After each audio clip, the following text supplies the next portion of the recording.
outer space, Colonel William MacArthur, retired U.S. Army colonel and NASA astronaut.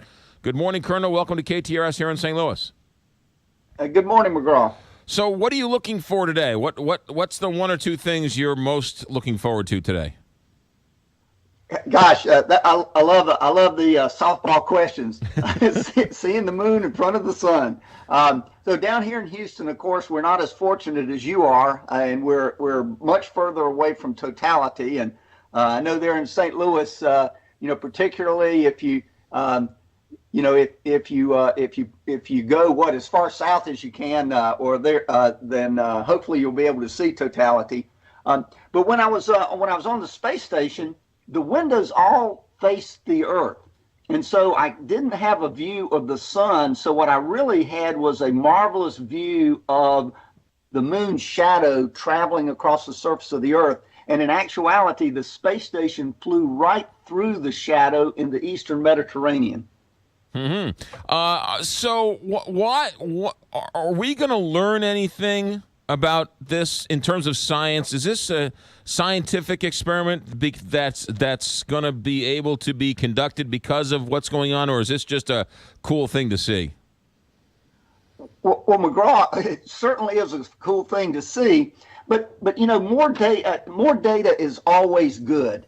And one of the things that NASA is hoping to do is sort of crowdsource data collection. And so NASA is asking people who are observing the eclipse to take pictures of things they see, because there are some phenomena that we don't fully understand, such as the shadow snakes that people will sometimes see across the ground. And we don't exactly understand what causes some of those things because they're just so transient.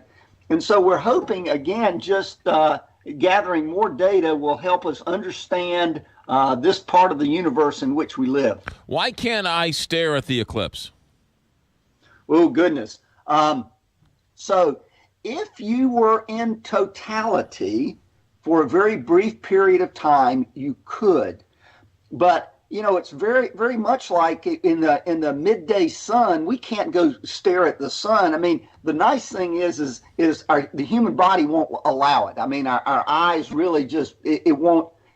We just can't force ourselves to look at the sun. And so the problem of looking, if you're not careful, looking at the eclipse is you will, before you can react to it, it will go from very, very dim light or little, just the corona around the edge, to suddenly you see just this sudden influx of intense sunlight, and your eyes are focusing all that light on your retina. And and heaven forbid, we've all taken a magnifying glass maybe and use it to maybe ignite, set fire to a little clump of leaves or grass.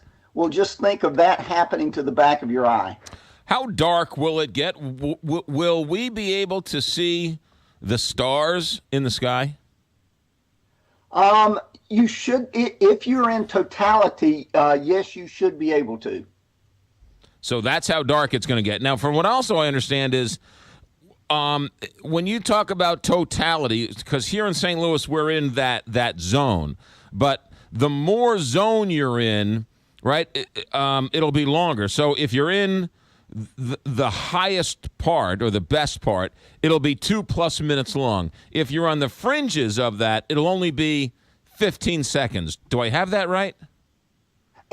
You're absolutely right. And so, just remember, you see the totality is going to be roughly a circle traveling along the ground. And if you're right in the middle, then you have the entire diameter of the circle will be the path. If you're just at the edge, it's just like it's just sort of like a glancing blow. So it's just as that edge touches you is the amount of time that you'll be in totality. That makes a lot more sense now that you explain it that way. What about if you're not in the totality of it, will it get darker? Will you notice it? Will the human eye pick it up if you're outside of that area? If you're outside, and again, it depends on how far away you are. The further away you are, the less the impact. And you don't have to get very far outside totality to reach a point in which you really won't see an appreciable reduction in the perceived intensity of the sunlight.